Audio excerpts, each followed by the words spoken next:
Hello, everyone. We're in Henning's backyard, or Henning's mom's backyard, Yes. something like that. I'm here with They basically own this part of the village. yeah, There's polys everywhere. yeah. I'm here with Stefan from. I almost said or thought that pedal zone. That's You're not the first one to do that. That's a mix of two channels. Yeah.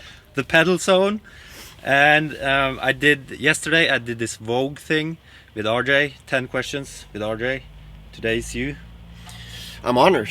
You ready? Yeah. And but- I have no idea what I'm in for, but I'm ready. Yeah. As can be. Good. You enjoying the whole thing, by the way, thus far? Yes. Really enjoying it so far. Other than the weather, it could be better. It's raining a bit. It's a bit cold. Yeah. But the people are very warm and lovely, and it's always nice hanging with you guys. Yeah, same man. Yeah. All right, so it's 10 questions. It's all about guitar gear and YouTube and stuff like that. Okay, I should know something about that. Yeah, and Ryan, 60 Cycle Hum, he's playing the banjo in the background. That's the thing. There are donkeys here and people playing the banjo, but it's fine.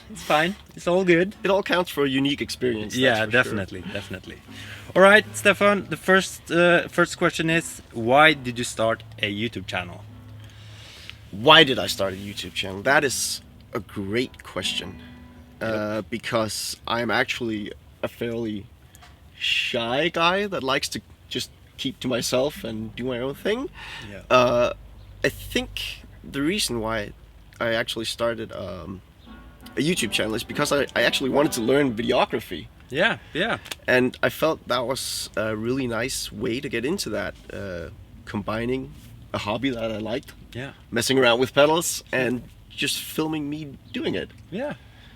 So it was actually a means to learn a different type of media, the Yeah. media we're using right now, and get better at color grading, recording sound, and all that. Yeah. It was the same reason with me actually. Yeah. Yeah. Your videos look great. Like your videos have actually been a massive inspiration for me because All right. when they came out the first time, I was like, how is this possible? How can a simple freaking pedal demo look this awesome? So it was actually a big inspiration, working with framing and Yeah. color grading and all that stuff. Cool. All right. So, what do you like the most about being a YouTuber? What I liked the most, Yep. being able to get in touch with the entire world from I was almost gonna say my living room, but my tiny little studio. Yeah. Just me messing around in my studio, and somehow it reaches an amazing audience that are just really lovely to talk to. Yeah. Cool. Yeah. So I actually think that's what I enjoy the most. Yeah. Getting feedback on what I do and just communicating with the people out there. Yeah. Do you enjoy the negative feedback as well? So it can be fun, Yeah. like going back and forth with a troll Yeah. once in a while. But I'm a sensitive guy, It can, Yeah. Sometimes I hurt, sometimes I cry, Yeah. but then I let it go and I make another video. Yeah. Yeah. That's the way to go. Yeah. Yeah. So, what do you hate the most about being a YouTuber? If there's anything that you hate or don't like about it. I think that might be something more that I'm stressed that I'm putting on myself, because the fact that I also follow a lot of channels like you, for instance, and a ton of the other demo guys that I hear. Yeah. It just seems like there's content constantly. Yeah. So you also pressure yourself to constantly produce, and it Yeah. can get a bit stressful at times. Yeah. So it's important to be mindful of that and take a break. Yeah. I think there's been times where I've just overworked myself because I felt like I need to keep up in a way. Yeah. In order to maintain a presence. Yeah. And in order to be relevant. And we both have day jobs as well. Yeah. So that's an extra thing. Exactly. Yeah. Yeah, I hear you. I totally agree. Yeah. Okay, I've heard, I also said this in RJ's video, but I heard yesterday with the breakfast table, I think you were there, some people said that this is like the stupidest question that they get, but Okay. I'm leaving it in here. So what's your desert island pedal? See, this is actually an easy one for me because I made a video about that one. Oh, really? Yeah. Yeah. So my Desert Island pedal is the Earthquaker Devices Dispatch Master. Yeah. Yeah. For a couple of reasons. The Dispatch Master was my first boutique pedal. Yeah. Like up until that, I've only like played Boss and TC Electronic and Electro-Harmonic stuff, you know. Yeah. MXR. All good stuff. But this was like my first venture into the boutique world, and it got me hooked, and it was a big inspiration for doing, you know, what I'm doing now, which is also like most messing around with weirder atmospheric stuff. And on top of that, there's just not a bad sound in it. No. No matter how you set the dials, it's super easy to use, and even if you max everything out, it's just a nice atmospheric reverb. So I really like that. Yeah. It's a modern classic. Like a lot of people It has like that become. pedal. I actually Yeah. think it's one of the best-selling pedals. Oh, really? Yeah. Yeah. But yeah, the Earthquaker are mostly known for the weird stuff, but that is a pedal of theirs that anybody could use, I think. Yeah, And yeah. find a sound that they would be able to use in their musical context. Yeah. Cool. And basically the same question, but with amps. Do you have like one amp that you couldn't be without? I'm not that picky when it comes to amps. I just need an amp with a ton of clean headroom for what I do, because my musical context is so much based around pedals. Yeah. And I get all my different flavors and tones from them. So I just need something with a really nice clean pedal platform and that can play loud without breaking up too much. Yeah. And So you- I play in my demos. I currently play a Fender Deluxe Reverb 65 reissue, and that is the best clean pedal platform I've ever had. So I would choose that. Yeah. Good one. Yeah. Good one. And same about guitar. Like one guitar to rule them all. One guitar to For rule them all. Stefan. I have a thing for Telecasters, I have to say. I'm getting more and more into Jazz Masters recently. I really love those as well. But my baby, like, I think my heart is shaped as a Telecaster. Yeah. If that's healthy in any way. Yeah. There's just something about the simplicity of it. Yeah. And the tones are just cutting and present. Also, due to what I do, you know, I have a lot of reverb and delay going on in my music, so it's just nice to have a sound that is, you know, that'll cut through that, and it's very clear. Yeah. That's why I never really got along with humbuckers, because they just tend to get too muddy for what I do. Yeah. So definitely a Telecaster. I currently have my first Telecaster was a US Telecaster from the 90s. Yeah. It was heavy, like shit, but it sounds amazing. But I recently got a Jennings Navigator, Yeah. which is a US or smaller builder, I guess you would call it. And he made an incredible T-style guitar for me, and it's super light, and it has. What I didn't like about my US Tele was that the neck was a bit too thick. I have small hands, so the neck was a bit too baseball-y and glossy for me. Yeah. Whereas this one is slim, and it has this really smooth satin finish. Yeah. So that would be my Desert Island guitar, my Jennings Navigator so far. Cool. But any Tele would do. Yeah. I think when I've talked to people, not only at this event, but like people in general, and if we're talking about this topic, a Tele, that's always like, seem to be in many cases the go-to guitar for a lot of people. Yeah, I just feel like it's a really nice, versatile guitar. You know, it can fit into so many genres, even heavier music. I really like the bridge pickup on Telecasters for high gain metal. Yeah, cool. Yeah.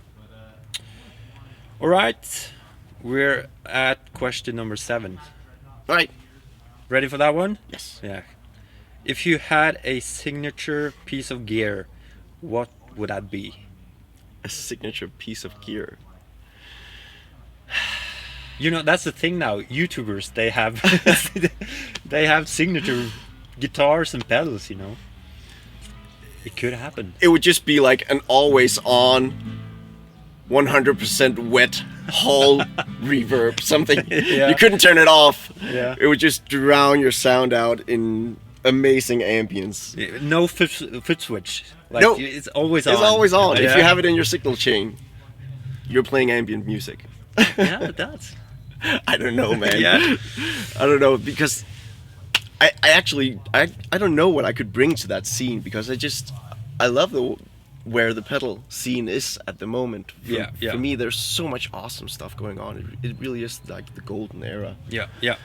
And yeah, the brands that are here, KMA, Wampler, Rev, they're all doing great stuff. Yeah. Earthquaker, Chase Bliss. Yes, I just don't know what I could add to it, because they are really innovative. Yeah, I feel. yeah. True, true. All right, so what's your favorite guitar player, like ever? Not right now, but like ever. I'm guessing that you're not going with the classic, like Jimi Hendrix, Jimmy Page. No. Yeah. Oh my God, that's a great question. So I don't. Yeah, because I'm a guitar player that wants to make my instrument not sound like a guitar. Yeah. But weirdly enough, so for that type of music, I have like a big hero and influence of mine is actually another YouTuber called Andy Offling. Yeah, yeah. He has this. He has a channel. I think it's just called Andy Offling now. It was Lowercase Noises before, and he's just an amazing ambient guitarist. Cool. But actually, another guitar hero of mine, which is more commonly known probably, is Eric Johnson. Yeah. I can't play like him at all, but he is just amazing at incorporating melodic ambience into his compositions, and just his high-flying solos. There's just something they just tug at my heartstrings. So even though he could almost be seen as a shredder, it's just I see there's always a super melodic purpose behind everything he does. Yeah. And yeah, Eric Johnson and Andy Offling. Cool. And do you have like a favorite album, like all-time favorite album that you always come back to? You make it that I always come back to.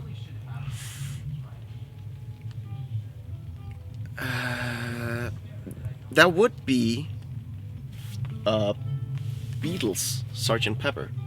Good one. I think Sgt. Pepper's Lonely Hearts Club Band, because that was my first introduction into more progressive music in a way, Yeah, yeah. and really crazy, super produced music. Yeah. It was like very orchestral, and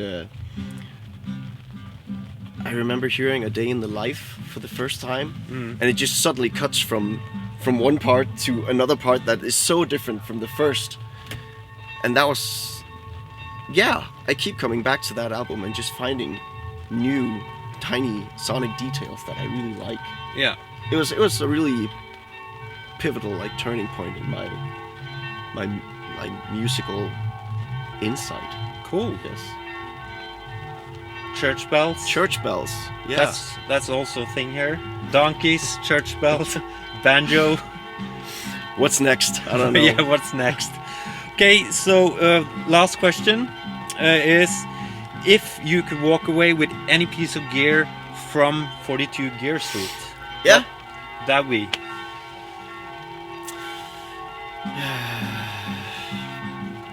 Like I said, I'm getting more and more into Jazz Masters, and there was this amazing Maybach Jazz Master here. Yeah, yeah. It looked insane with like a Bixby tremolo system sort Yeah. of thing. Where did that go? I haven't Exactly. It was there in the tent the first day, and then it just disappeared. seen. Yeah, I know. So I need to find that one Yeah. again. And also I think it's Tonfuchs. I don't want to say that in a too American way because that can get dirty quick. Demonetized. Demonetized. Tonfuchs. Yeah. They have this guitar called the Bulldog, which is also very reminiscent of a Jazzmaster Jaguar sort of thing. Yeah. That's a cool one. That one is super cool. Yep. Agree. So it would be like a split between those two, I think. Yeah. Cool. Well, thanks, man. Thanks for having me. Yeah, I leave your channel at the top of the description. I'm Please guessing that most of you are subscribed already, but do so if you aren't. And let me just finish off by saying it's a freaking honor meeting you. Yeah, you too, like, man. we've actually... No, just quit that. I'm in for the hugs. Oh, come on. Yeah. Oh. Because we've actually known each other for a while, you know. Yeah. We're speaking online for several years. Yeah. I used to work at TC at one point and help get you products for demos and stuff like that. Yeah. So it's really fun just seeing you in real life. You're way taller in real life than on YouTube. You're the exact height that I imagined. So the camera doesn't add anything for me? No. Okay. Unfortunately. All right. Thanks again. Cheers, man. And we're done.